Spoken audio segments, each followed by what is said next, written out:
बच्चों को, हमारे बालकों को परोसा जा रहा है, वो वास्तव में परोसने लायक है भी कि नहीं है, या जो तथ्य, जो ट्रुथ्स वो यहाँ से ले भी रहे हैं, उस ट्रुथ की ऑथेंटिसिटी के ऊपर बहुत बड़ा प्रश्न चिन्ह है।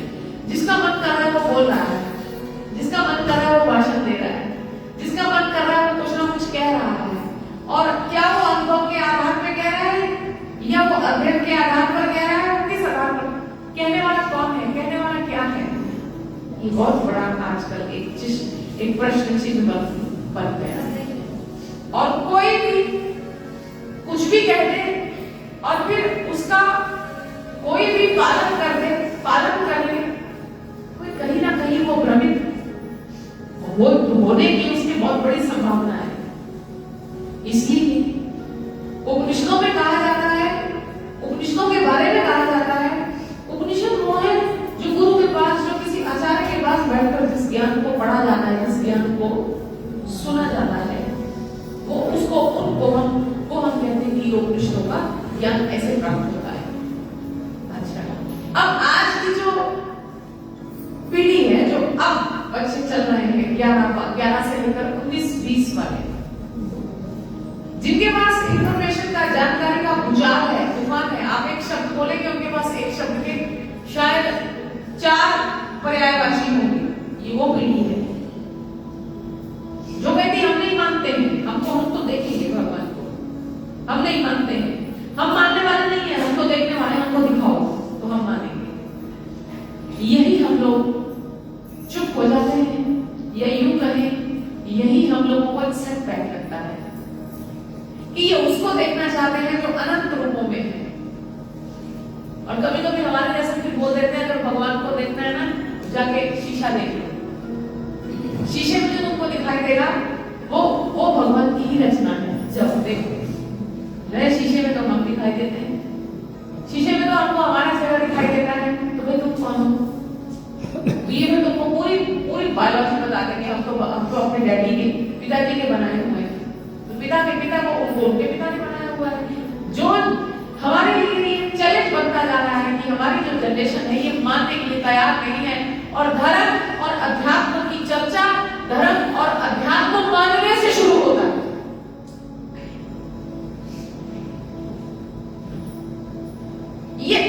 ये श्रद्धा रहित जीवात्माओं को विषय नहीं है, ये श्रद्धा रहित का विषय, ये श्रद्धा सहित वाला काम है।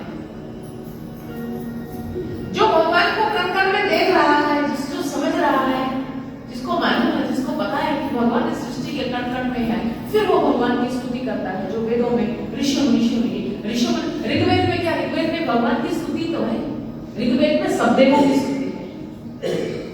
ऋग्वेद में देवताओं के मंत्र हैं, देवताओं की स्तुति है। ऋग्वेद के ऋषि देवताओं से प्रार्थना करते हैं कि देवता उनकी इंद्रियों को, उनके मन को, उनके चित्त को, उनके शरीर को पुष्ट करे। यहाँ तक कि ऋग्वेद के ऋषि भगवान से खूब धन धान्य की मांग करते हैं। ऋग्वेद के ऋषि भगवान से पशुधन का लाभ लेने की भी चेष्टा करते हैं। वो कहते कहीं हमको ही सही शरीर नहीं हो, हमारा जो पशुधन है, हमारा जो गोधन है, गोवंश है, ये भी पुष्ट होना चाहिए। अगर गोवंश सुरक्षित होगा तभी हम लोग सुरक्षित रह सकते हैं। अगर गोवंश सुरक्षित होगा तभी हम यज्ञादि कर्म कर सकते हैं। तो हमारे मूलभूत में क्या आ गए? गोवंश। तो ऋग्वेद के ऋषि गोवंश की भी स्मृति भगवान से मांग रहे हैं। अगर पृथ्वी पर गाय होगी तभी गाय से सब प्राप्त किया जाएगा, और फिर गाय से ही प्राप्त अमृत से फिर हम लोग घी प्राप्त करेंगे, उसी घी से देवताओं को यज्ञ होगा। तो ऋग्वेद के ऋषि तो मंत्र भी अपने शरीर की पुष्टि के संग संग, अपने मन की पुष्टि के संग संग, अपने मन को बलवान बनाने के संग संग, वो तो अपने भगवान से धन धान्य सद्बुद्धि विद्या सब मांग रहे हैं। तो कहने का अर्थ यह है कि ऋग्वेद के ऋषि भगवान की सत्ता पे चैलेंज नहीं कर रहे हैं, माफ करना, वो भगवान की सत्ता को मानते हुए भगवान से अपने सर्वांग, अपनी सुख संपत्ति, घर परिवार, बालक, समाज, देश, सबकी सुरक्षा और सबकी समृद्धि को मांग रहे हैं। तो वो मान रहे हैं कि भगवान है, तो भगवान से, अब देखो जी, कोई ऑफिसर कुर्सी पर बैठा है, तभी उससे फाइल साइन कराई जा सकती है, तभी उससे आप अपना काम निकलवा सकते हैं। अगर आप चैलेंज करने लग जाएंगे कि कुर्सी पर बैठा हो ऑफिसर है भी कि नहीं है, तो दो ही काम होंगे, या तो उसका जो चपरासी है वो तुम्हें कॉलर से पकड़ के बाहर कर देगा कि तुम्हें बताएं कुर्सी पर कौन बैठा है, या तो ये होगा, या फिर कुर्सी पर बैठा हुआ खुद तुम उठ के बोले हाँ मैं ही हूं बोल। पर भगवान के यहाँ ये दोनों ही काम संभव नहीं, और हमारी जो पीढ़ी है ये भगवान की सत्ता पर प्रश्नवाचक चीज उठा रही है। चलो जो तो मान गए, एक भीड़ ऐसी है जो मान रही है और जो चल रही है, भले किसी भी तरह से चल रही है, कृपया शांति व्यवस्था बनाए रखें, अपने फोन आप वाइब्रेट कर दीजिए और किसी भी प्रकार का शोर ना हो, मेरा निवेदन है आपसे। आपके कारण जो भी आसपास सुनने बैठे हैं उनके श्रवण में विघ्न नहीं होना चाहिए, और फ्रंट वाली कुर्सियों पर पहले आ जाइए, पीछे फिर जो बाद में है वो पीछे बैठे। तो हमारे लिए जो बच्चे, जो बालक, जो युवा पीढ़ी हमारी, या जो हमारे वृद्ध जो चल रहे हैं इस मार्ग पर, वो हमारी समस्या नहीं है, उनसे हमको कोई तकलीफ नहीं। वो राम जी को माने, श्री कृष्ण को माने, वो कौन को माने, बिल्कुल हमें कोई दिक्कत नहीं है। लेकिन हमारे लिए चिंता का विषय वो है जो भगवत सत्ता पर प्रश्नवाचक चिन्ह उठाते हैं, वो हमारे लिए चिंता का विषय है। वो जो वेदों में कौन से परमात्मा की बात की गई है, वेदों में किन की बात की गई है, कौन से ईश्वर की बात की गई है, जो इन पर प्रश्न उठाते हैं, जो जानते नहीं, जिनका अध्ययन कमजोर है, ऐसा करें जो जानने के लिए तैयार नहीं है, हमारे लिए वो एक चिंता का विषय, आने वाले समय में चिंता का विषय बन जाएगा। अब फिर उनके लिए समाधान क्या है? उनके लिए समाधान यही है कि उनको करके बताया जाए, उनके लिए समाधान यही है कि उनको सिद्ध करके बताया जाए। अब सिद्ध हम किस प्रकार कर सकते हैं? जैसे हम लगभग रोज ही हम अनुभव करते हैं, हम प्रणव का ओम की ध्वनि गाते हैं, हम ओम का उच्चारण करते हैं, और तत्काल उसी समय तुरंत हमको शांति महसूस होती है। तो ये जो क्षणिक पल की भी हमको शांति महसूस होती है, ये पल की शांति हमारे लिए एक प्रमाण है कि जिनका नाम, जिनकी ध्वनि हमें 2 मिनट ही हम दो बार 5 बार ही हम ओम कहते तो हमारा चित्त शांत हो जाता है। जो 4-5 बार जिनका नाम लेने से चित्त शांत होता है, अगर वो हमारे अभ्यास में कर जाए तो क्या कुछ हो सकता है? अगर वो हमारे अभ्यास में उतर आए तो क्या कुछ हो सकता है? और हम जानते हैं हम मीलों की यात्रा तुरंत करना चाहते हैं।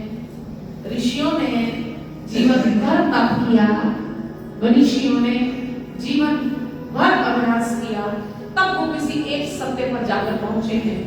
हम अभ्यास तो नहीं करना चाहते, लेकिन सत्य को हम समझना चाहते हैं, सत्य में हम इन्वेस्टिगेशन करना चाहते हैं। किया कुछ नहीं है। तो हमारी जो आने वाली पीढ़ी है, हमारे जो आने वाले बालक बच्चे हैं, या हमारी आने वाली जिसको हम कहेंगे सो कॉल्ड एजुकेटेड क्लास जो आने वाली है, वो भगवान की सत्ता पर प्रश्न उठाएगी, उठा भी रही है। किया कुछ नहीं है, अभ्यास कुछ नहीं है, माना किसी को भी नहीं है, सुना किसी को भी नहीं है, बस सीधा उठे, घर से बाहर निकले, कौन भगवान जी? कौन से भगवान? जो सुबह 10 बजे उठ रहा है, उसको हम कैसे समझाएंगे कि सूर्य नारायण सबको जीवन देने वाले हैं? और वेदों में जिनको हम मित्र, वेदों में जिनको हम तेज का स्वरूप मानते हैं, जिनसे तेज की आकांक्षा करते हैं, वेदों के ऋषि जिन सूर्य भगवान से जीवन की कामना कर रहे हैं, 10 बजे उठने वाले को हम कैसे समझाएंगे कि ये सूर्य जीवन का आधार है, जिसने कभी उदय होकर सूर्य के दर्शन नहीं किए। सो ऐसों के लिए हमारे ऋषियों ने बड़ा सुंदर प्राप्त एक प्रावधान बनाया है। ऋषियों ने यज्ञ की व्यवस्था बनाई। वो यज्ञ करने वाला समय आहुति डालने वाला, अग्नि में आहुति डालने वाला जान जाएगा, समझ जाएगा, और उसको जब वो अग्नि में द्रव्य अर्पित करेगा, जो उसके चित्त में स्पंदन होगा, जो उसके चित्त में शांति पहुंचेगी, वो क्षणिक मिली हुई शांति भी चिरकाल तक प्राप्त होने वाली शांति का उत्तक बनेगी।